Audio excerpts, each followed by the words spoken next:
Hello, ഞാൻ PC Sasikumar. എല്ലാവർക്കും cinema കമ്പം ചാനലിലേക്ക് സ്വാഗതം.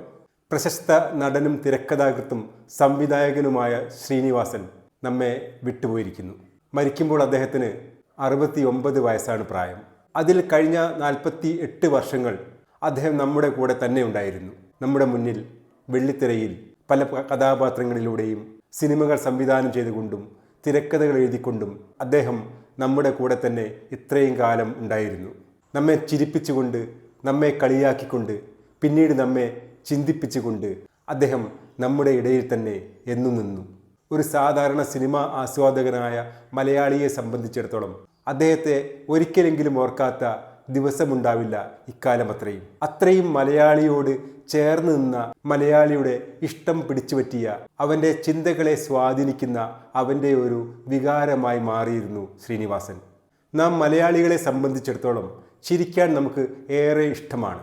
എന്നാൽ മറ്റുള്ളവർക്ക് ചിരിക്കാനുള്ള ഒരു കഥാപാത്രമായി മാറാൻ നമുക്ക് തീരെ താല്പര്യമില്ല. അവസരം കിട്ടുമ്പോഴെല്ലാം മറ്റുള്ളവരെ കളിയാക്കി ചിരിക്കാൻ നമുക്കിഷ്ടമാണ്. എന്നാൽ മറ്റുള്ളവരാൽ കളിയാക്കപ്പെടാൻ നമുക്ക് തീരെ ഇഷ്ടമില്ല.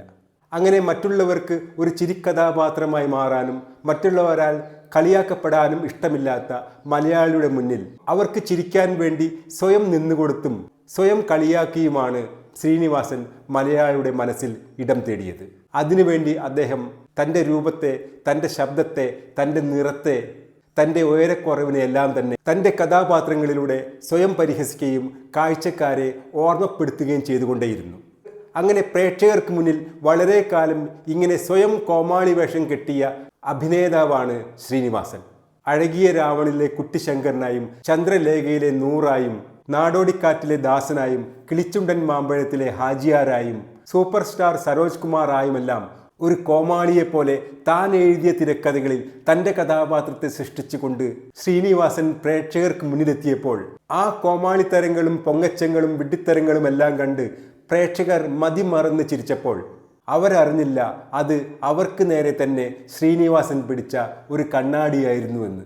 ശ്രീനിവാസൻ തൻ്റെ സിനിമകളിലൂടെ അവതരിപ്പിച്ച കഥാപാത്രങ്ങൾ ചിരിക്കുമപ്പുറം ചിന്തിപ്പിക്കുന്നവയായിരുന്നു. ഒറ്റ കാഴ്ചയിലെ പൊട്ടിച്ചിരിക്കപ്പുറം പ്രേക്ഷകർ പതുക്കെ ആ കഥാപാത്രങ്ങളെ തിരിച്ചറിയാൻ തുടങ്ങിയപ്പോൾ അവയിൽ പലതും മറ്റാരുമല്ല തങ്ങൾ തന്നെയാണെന്നുള്ള തിരിച്ചറിവിലേക്ക് അവർ എത്തിച്ചേർന്നു. അവന്റെ പൊങ്ങച്ചങ്ങളും കപടതയും അതിവിനയവും അഴിമതിയും അഹങ്കാരവും ഉത്തരവാദിത്വമില്ലായ്മയും സുഖലോലുപതയും എല്ലാമാണ് ശ്രീനിവാസൻ തൻ്റെ കഥാപാത്രങ്ങളുടെ പ്രേക്ഷകർക്ക് മുന്നിൽ എത്തിച്ചത്. അങ്ങനെ സ്വയം കോമാളിയായി നിന്നുകൊടുത്തുകൊണ്ട് സ്വന്തം ഈഗോകളെ തച്ചുടച്ചുകൊണ്ടാണ് ശ്രീനിവാസൻ മലയാളിയുടെ ഇടയിൽ ജീവിച്ചത്. അങ്ങനെ ജീവിച്ച ഒരു മനുഷ്യന്റെ വാക്കുകൾക്ക്, വിമർശനങ്ങൾക്ക്, പരിഹാസങ്ങൾക്ക് കാട്ടുളിയേക്കാൾ മൂർച്ചയുണ്ടാവും.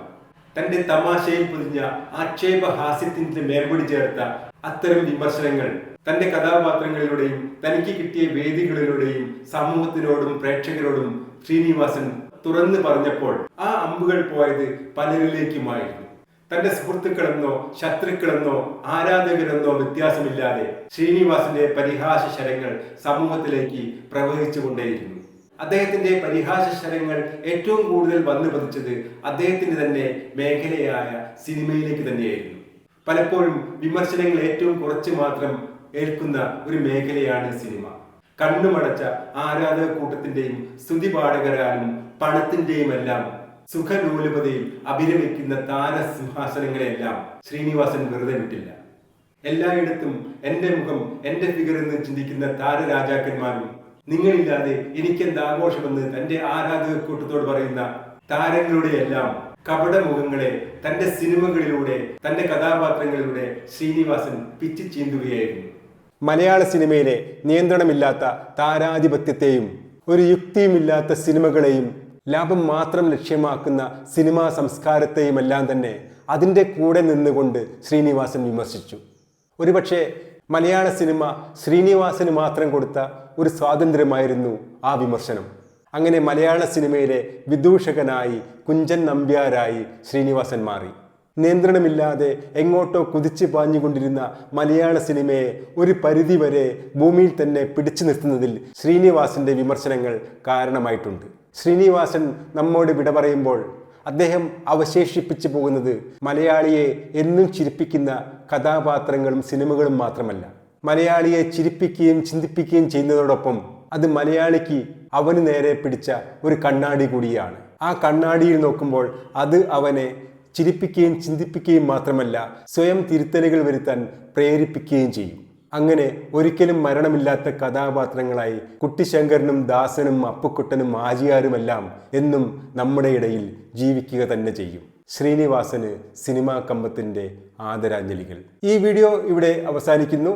ഈ വീഡിയോ പറ്റിയുള്ള നിങ്ങളുടെ അഭിപ്രായങ്ങൾ കമൻറ്റ് ചെയ്യുക.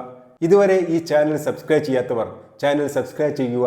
പുതിയ ഒരു വീഡിയോയുമായി വരുന്നതുവരെ എല്ലാവർക്കും സിനിമാ കമ്പത്തിൻ്റെ നമസ്കാരം.